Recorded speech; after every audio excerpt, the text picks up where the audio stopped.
bekas tebangan yang masuk kategori A2 biasa disebut cakruk jengki tetap berjalan, meskipun diduga tidak berizin. Sidak yang dilakukan oleh Perhutani Blitar maupun polisi hutan sampai sekarang diduga hanya sebagai bentuk prosedur karena kafe tersebut tetap berjalan seperti biasa dan terus melakukan pembangunan.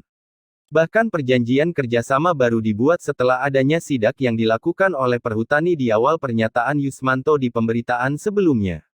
Mualim sebagai ketua LMDH ketika ditemui menyangkal pernyataan Yusmanto tentang izin tersebut. Statusnya LMDH hanya menerima pemberitahuan saja, meski pada saat itu Mantri, Yusmanto, dan Andik datang sambil membawa perjanjian kerjasama tapi kita tolak untuk menandatanganinya, jelas Mualim. Secara tegas beliau juga tidak mau tahu siapa saja yang menggunakan lahan tersebut. Terserah siapa yang akan memanfaatkan lahan tersebut dan untuk apa digunakan, itu semua urusannya Perhutani, sedangkan LMDH hanya mendapatkan dana saring sebesar 10.000 per hari dari setoran parkir. Untuk penggunaan dana tersebut hanya untuk biaya transport kalau ada rapat, lanjut Mualim. Pihak Dinas Pariwisata dan Dinas Lingkungan Hidup Kabupaten Tulungagung juga menyangkal pernyataan Budi selaku pengelola kafe tersebut di awal bahwa semua izin sudah ada.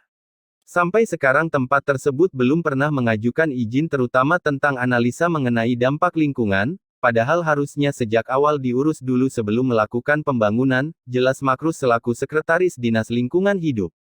Bahkan beliau juga akan memerintahkan sidak ke sana meskipun pembangunan sudah berjalan dan sebagian tempat dari kafe tersebut sudah mulai dibuka untuk usaha.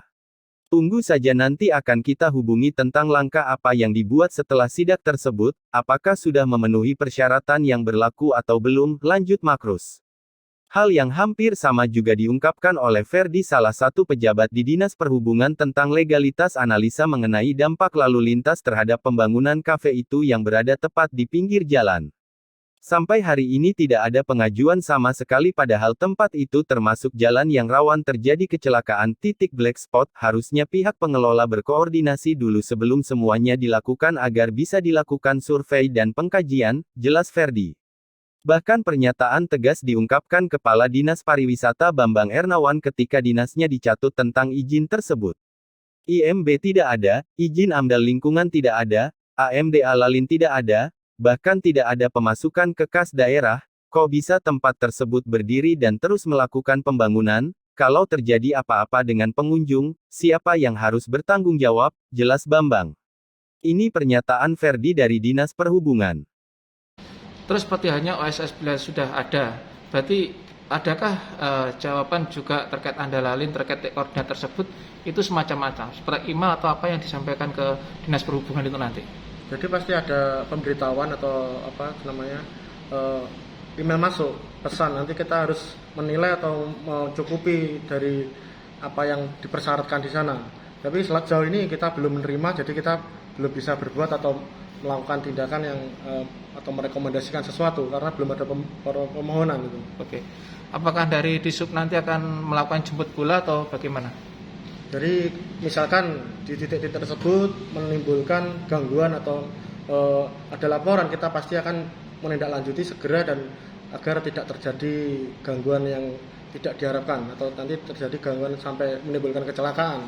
Ya. Kita sangat menghindari tersebut. Mohon maaf Mas Ferdi, tambah satu kali lagi.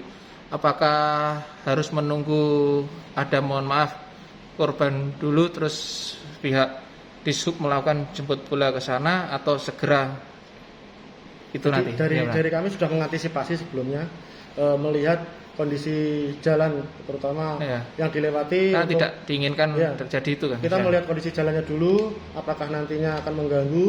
Jadi nanti adanya gangguan itu tidak hanya di lokasi. Jadi jalan akses menuju lokasi itu juga berpengaruh. Jadi jangan sampai kita menimbulkan korban dulu baru kita nanti bergerak. Jadi kita juga sekarang sudah memberikan pemetaan untuk potensi-potensi apa yang membahayakan untuk dua usaha tersebut. Oke. Terima kasih Mas Ferdi. Tadi boleh saya selaku Mas Ferdi? Saya kasih manajemen dan rekayasa lalu lintas Dinas Perhubungan Kabupaten Tulungagung. Ya, terima kasih Mas Ferdi. Selamat sore. Selamat sore.